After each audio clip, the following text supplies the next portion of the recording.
Julien, it's a great pleasure to have you here at the EuroPCR. We've been working together already for a long time, and you are expert in the QFR, doing also validation studies with us, and very active in this field. And it's again a pleasure to be here. Can you tell us a little bit how you use QFR at this moment? I mean, you're participating also in the Favor 3 Europe study, but also looking forward to QFR IMR. And what are your current uses? What are your expectations? It will be really interesting to learn that from you. So thank you a lot for your interview and to invite me. So I'm using QFR more and more often now. The setting that we use more commonly, it's a stable coronary artery disease really often. Non-coupled lesion of STEMI and non-STEMI, it's really often also. And now I have people pushing more and more, notably the cardiac surgeon. They really like to know the significant impact of coronary stenosis and a patient that you need a graft or not a graft and an extra graft. So that's a new field that we discovered. Well, that's very interesting to learn also the interest from the cardiac surgeons. And so that's very good to hear.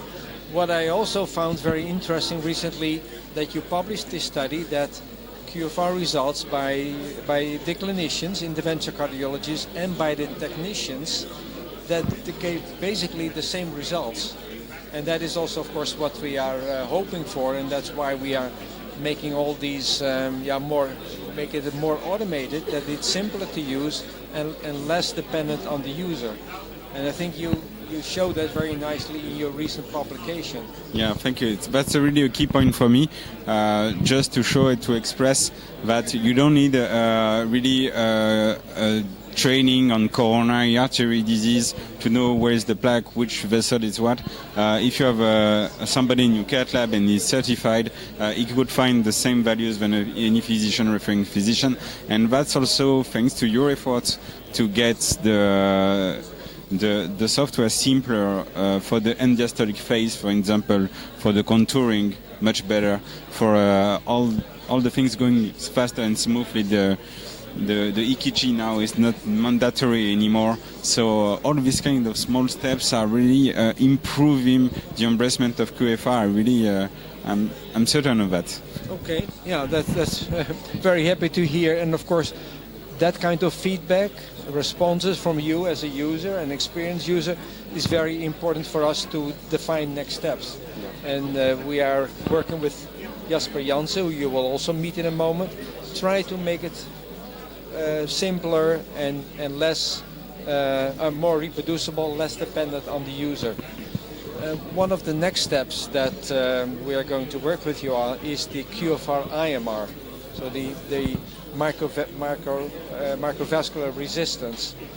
What are your expectations there? I think it's a relatively new area. I mean, the disease not, but it's most likely broader than we all know, I think.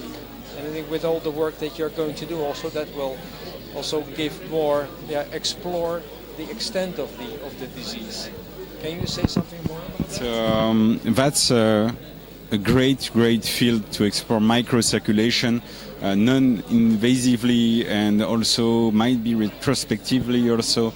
So, and when you see what is an INOCA procedure, how long it is, the material, and it's a bit time consuming, so that's why the adoption of the exploration of microcirculation is not so big, even though it's super interesting and it's really treating patients.